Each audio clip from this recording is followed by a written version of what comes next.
Good morning students, welcome back on our YouTube channel Arya school Hamirwas.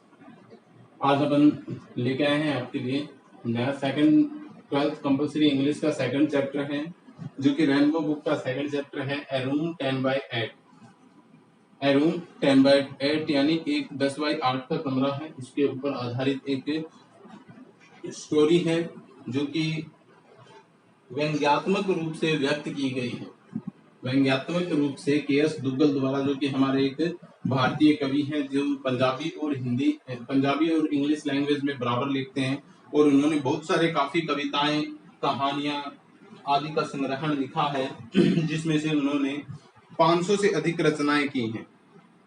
लगभग 500 से अधिक रचनाएं की थी, जिसमें से 500 से अधिक तो क्या है, लघु कहानियां हैं, 10 उपन्यास, 50 लघु नाटक, 7 नाटक के अतिरिक्त बहुत सारी साहित्यिक रचनाएं इन्होंने की है। किन्होंने? के.एस. दुग्गल ने, जो कि हमारे एक राष्ट्रीय भारतीय कवि हैं। और ये इनकी जो लैंग्वेज है, राइटिंग की लैंग्वेज में ये तो पंजाबी और दूसरा इंग्लिश को बहुत ज्यादा महत्व देते हैं। पंजाबी और इंग्लिश में ये लिखते हैं, और इन्होंने लघु कथाएं लगभग 500 लिखी हैं। यानी पंजाबी और इंग्लिश में 500 से अधिक की लघु कथाएं लिखी हैं, 10 उपन्यास लिखे हैं, 50 लघु नाटक लिखे हैं और 7 नाटक लिखे हैं। लघु का मतलब होता है छोटे।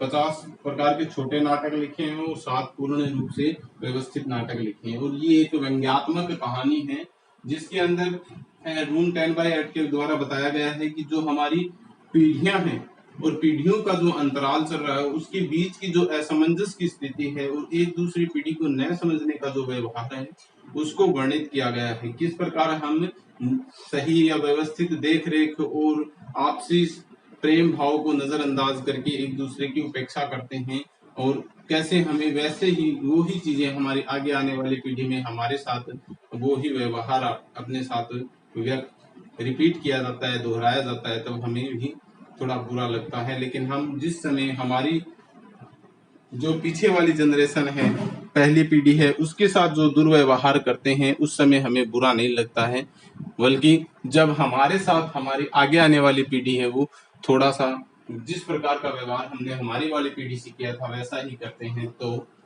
बुरा लगता है। इसी बात को या इसी भाव को व्यंग्यात्मक रूप से व्यक्त करते हुए के.एस. दुग्गल ने एक व्यंग्यात्मक कहानी की रचना की, जिसका नाम था ए रूम 10/8। A room 10/8। रूम 10/8 का मैंने सबसे पहले आपको मीनिंग्स लिखवाया है। मीनिंग्स देखिए क्या क्या है। पॉइंट सबसे पहले मैं बताऊंगा आपको कि जो अपना चैप्टर जहां से स्टार्ट होता है उसका स्टेंजा देखते हैं कहां से है। This room might say start होकर ये लगभग मिस्टर मालिक एक्सप्लेनेड होल्टिंगली तक का चैप्टर है, तो इसको हम पढ़ेंगे। पहले मीनिंग देखते हैं इसका। मीनिंग में क्या क्या होता है, देखिए कुछ सारे मीनिंग्स लिखवाए हैं इसके, ताकि आपको पढ़ते समय समस्या न हो, किसी भी प्रकार की कोई प्रॉब्लम न हो। तो पॉइंटिंग संकेत करते हुए या इशारा करते हुए, स्क्वायर वर्गाकार, ड्राफ्ट प्लान नक्शे का प्रारूप, सजेशन सुझाव दिया, सिम्ड प्रतीत होना, रजिस्टर ध्यान देना, आर्किटेक्ट वास्तुशिल्पी यानी जो मकान बनाने के लिए जो आर्किटेक्ट यानी इंजीनियर रखा जाता है उसको वास्तुशिल्पी कहते हैं। वो प्रारूप तैयार करता है, उसकी रूपरेखा बनाता है, उसे हम आर्किटेक्ट कहते हैं। इंगेज्ड कार्य के लिए रखा गया, डिजाइन नमूना या फिर रचना, परचेज्ड खरीद लिया था, प्लॉट भूखंड भूमि का जो खंड होता है, भूमि का हिस्सा होता है, उसे हम प्लॉट कहते हैं। फैशनेबल अत्याधुनिक शैली, पोस्टेड पदस्थापना, बुल्ट बनाना, हार्ट मन दिल या हद बोल सकते हैं, डिजाइन फैसला करना, डिसाइड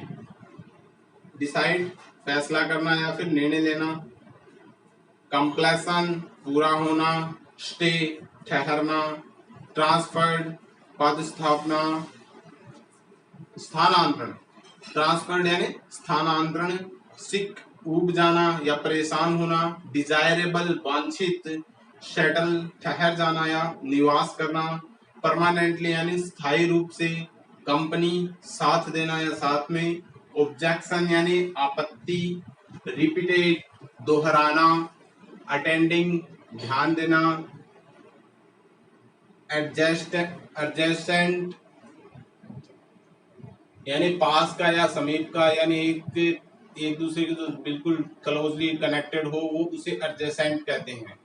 स्टोर भंडारण, अंडरस्टैंड समझना, पजल्ड भ्रमित, ऑब्जर्वेशन टिप्पणियां, इनफ्रेम बीमार, कन्वर्टेड बदल दिया या बदलना, होल्टिंगली यानी रुक रुक कर। ये इस चैप्टर का मीनिंग्स था कहां तक, होल्टिंगली तक। ठीक है, अब इसके बाद अपन ये चैप्टर पढ़ेंगे। इस पर आपको मीनिंग समझ में आ गए होंगे। अब ये पैराग्राफ जहां से है वहां से इसका चैप्टर को अपन लाइन वाइज लाइन ट्रांसलेशन देखेंगे।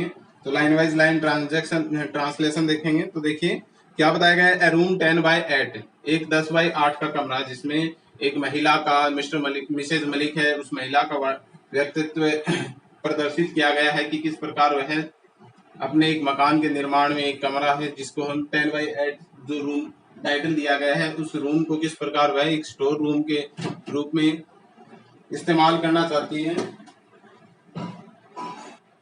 कि वह रूम को स्टोर रूम के रूप में इस्तेमाल करना चाहती है। लेकिन उससे पहले वह सोचती है कि यह कमरा है वो मेरी सास के लिए ठीक होगा, और जब वो इस दुनिया से चली जाएगी या एक्सपायर हो जाएगी तो वो कमरा है वो किसको दे दिया जाएगा, किसके लिए, स्टोर के रूप में इस्तेमाल में लिया जाएगा, और उससे पहले वह उसकी सास का रूम हो जाएगा। लेकिन जैसे ही वो उस मकान में ठहरने के लिए कोशिश करते हैं तो सरकार की तरफ से उसको अधिग्रहित कर लिया जाता है, और बाद में जैसे जैसे वो सरकार के अंडर अधिग्रहित हो जाता है तो उस मकान को उन्हें वापस मिलने में काफी समय लग जाता है। उस समय के दौरान उनकी सासू माँ की मृत्यु हो जाती है, बेटी की शादी हो जाती है, और बेटा है वो बेटे की और बेटी की शादी कर दी जाती है। अब जो मिसेज मलिक थे उनकी भी डेथ हो जाती है उस दौरान, और फिर उन्हें पता चलता है कि उनका मकान है वो उन्हें वापस मिला है, तो उसमें नया सब कुछ दोबारा उसको व्यवस्थित करते हैं, उसमें नए फर्नीचर वगैरह का भंडारण करते हैं, फर्नीचर वगैरह नया रखते हैं। जिस दिन वो उस मकान में जाते हैं तो देखते हैं कि जो 10/8 का कमरा उसने अपनी सासू माँ के लिए बनवाया था, वो 10/8 का कमरा उसकी पुत्र वधू है वो अपनी सास को देती है। यानी जिस महिला ने वो 10/8 का कमरा बनवाया था अपनी सास के लिए, उसकी पुत्र वधू ने वो उसे ही दे दिया। तब उसे अपने आप में घिनता महसूस हुई और बुरा लगा कि किस प्रकार उसने अपनी सास की अवहेलना की थी और किस प्रकार से उसने अपनी सास को नजरअंदाज किया था। वो ही नई जनरेशन, उससे आगे आने वाली पीढ़ी है, वो उसके साथ कर रही है। तो इस बात को व्यंग्यात्मक रूप से कवि ने के.एस. दुग्गल ने हमारे सामने प्रस्तुत किया है। तो इसे हम लाइन वाइज लाइन पढ़ेंगे। देखिए पढ़ते हैं। This room might B 10/8 said Mrs. Malik pointing to a square in the draft plan laying on that table before them. यह कमरा 10/8 का हो सकता है, माइट बी यानी हो सकता है 10/8 का। मिसेज मलिक, श्रीमती मलिक ने स्क्वायर प्लान यानी एक नक्शे का प्रारूप था, टेबल के ऊपर उनके सामने एक नक्शे का प्रारूप पड़ा था, उसकी तरफ इशारा करते हुए श्रीमती मलिक ने कहा कि यह कमरा 10/8 का हो सकता है। It was the third time that she had made this suggestion. यह तीसरी बार था जो कि उन्होंने या उस महिला ने या मिसेज मलिक ने जो सुझाव दिया था, वह तीसरी बार सुझाव दिया गया था।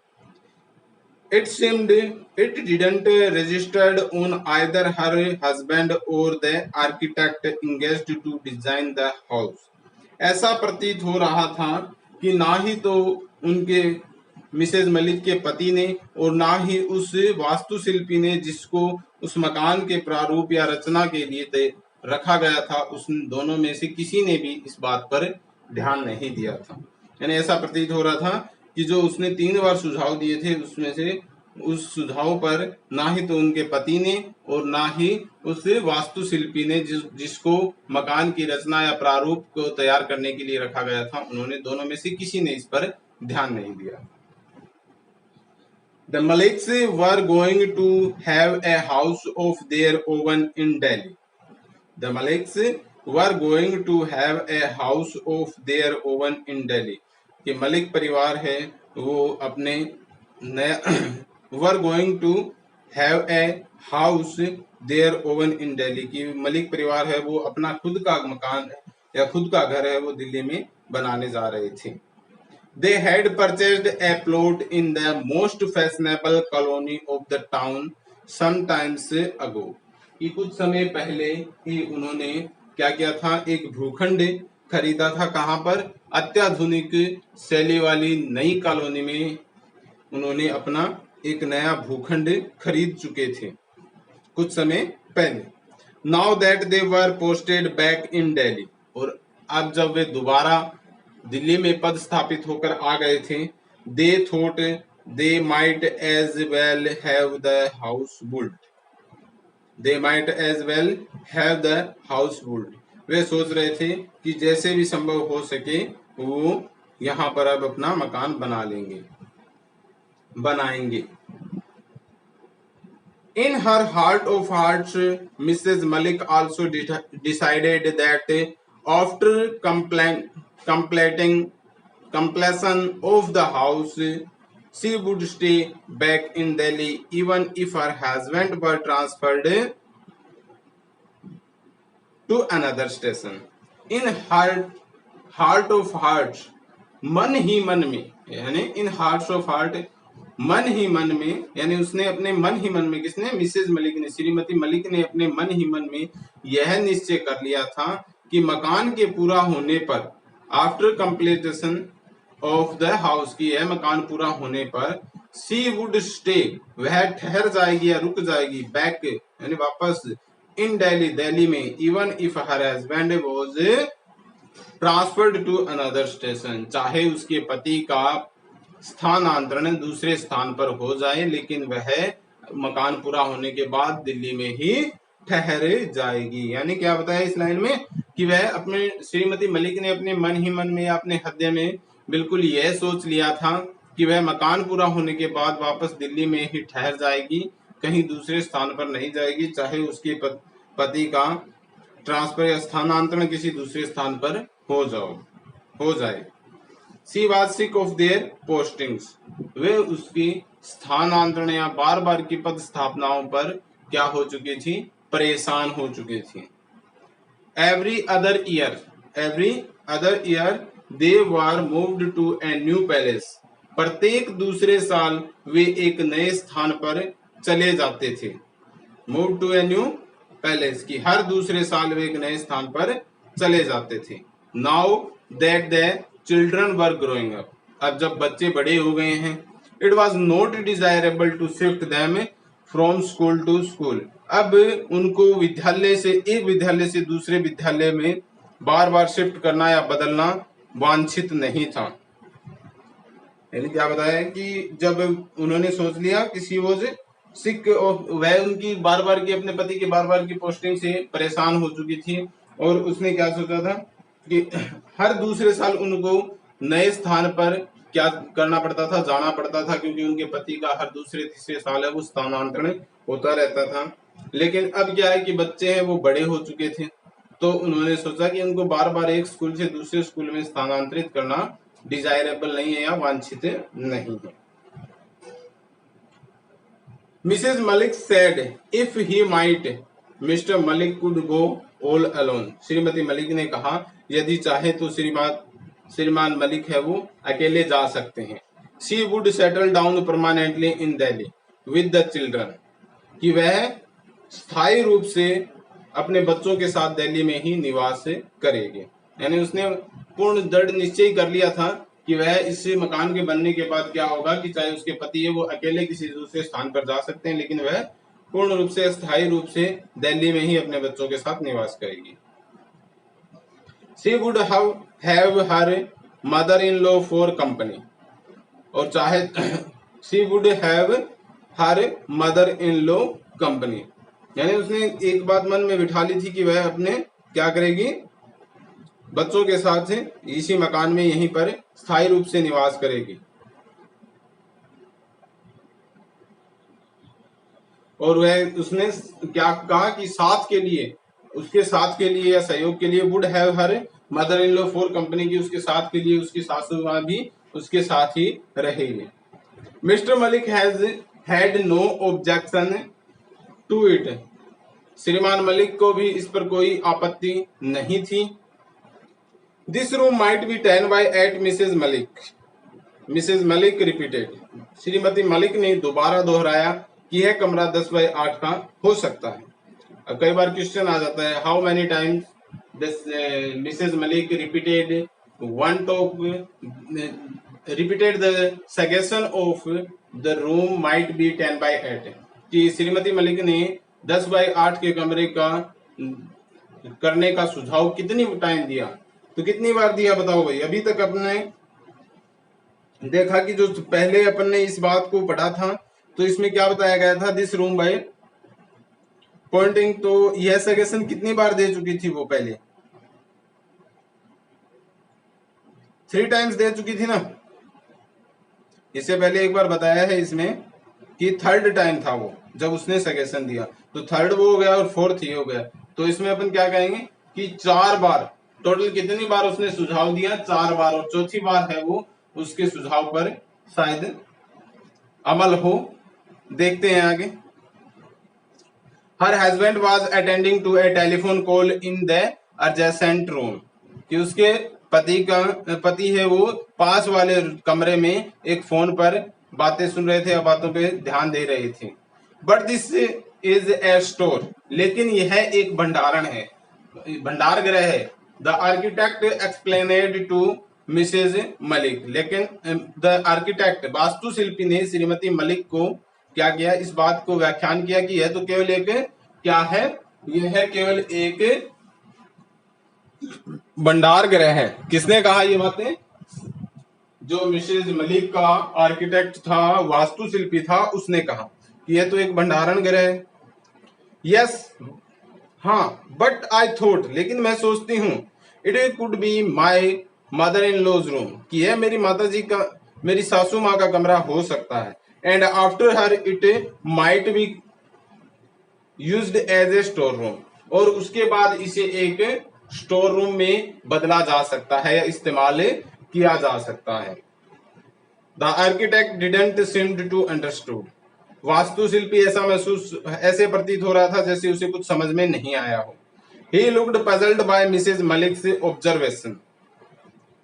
He looked puzzled by Mrs. Malik's observation.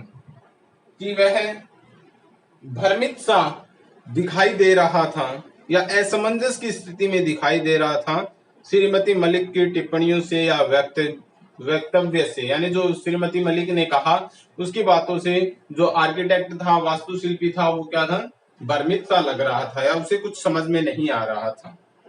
I mean यानी मेरा मतलब है, माई mother in law could use the room for present, कि मेरी सासू माँ है वो वर्तमान में इस कमरे को इस्तेमाल में ले सकती हैं। As you know she is old and infirm, जैसा कि तुम जानते हो कि वह वृद्ध है यानी बूढ़ी है, और रुग्ण भी है यानी बीमार भी है। She isn't going to be there for, कि वह यहाँ पर हमेशा के लिए तो रह नहीं रही, यानी वह काफी ज्यादा समय तक नहीं रह पाएगी। After her it could be converted into A store room, और उनके जाने के बाद यानी उनकी मृत्यु के, प्रत्यक्ष रूप से उसका कहने का मतलब यही था कि उनकी मृत्यु के बाद उसे किसमें बदल दिया जाएगा, एक स्टोर रूम में बदल दिया जाएगा। मिसेज मलिक एक्सप्लेनेड होल्टिंगली, श्रीमती मलिक ने ये सब कुछ बातें या ये सभी बातें रुक रुक कर यानी हिचकिचाते हुए ये सारी बातें उसके सामने रख दी। क्या रखी, कि मेरा मतलब है कि जो ये जो कमरा है वो एक भंडार गृह के रूप में इस्तेमाल लिया जा सकता है, यानी अब वर्तमान में जो मेरी सास है उसको इस्तेमाल में ले लेगी, और जैसा कि वह वृद्ध है और रुग्ण यानी बीमार भी है, तो ज्यादा समय तक वह यहाँ नहीं रुकने वाली। तो जब वह यहाँ से चली जाएगी मतलब उसको देहावसान हो जाएगा, उसके बाद वह कमरा है वो किसमें यूज में लिया जाएगा, स्टोर रूम के रूप में यूज लिया जाएगा। तो ये सारी बातें श्रीमती मलिक ने हिचकिचाते हुए, रुक रुक कर या हकलाते हुए ये सारी बातें कही। ये आपका जो पैराग्राफ था, this room might say start होकर मिसेज मलिक के एक्सप्लेनेड होल्टिंगली तक कंप्लीट हो चुका है। आई थिंक आप लोगों को समझ में आया होगा। अगर कुछ समझ में नहीं आया हो तो please comment on our videos. Thank you for watching our videos. बने रहिए। Good bye all of you, have a nice day.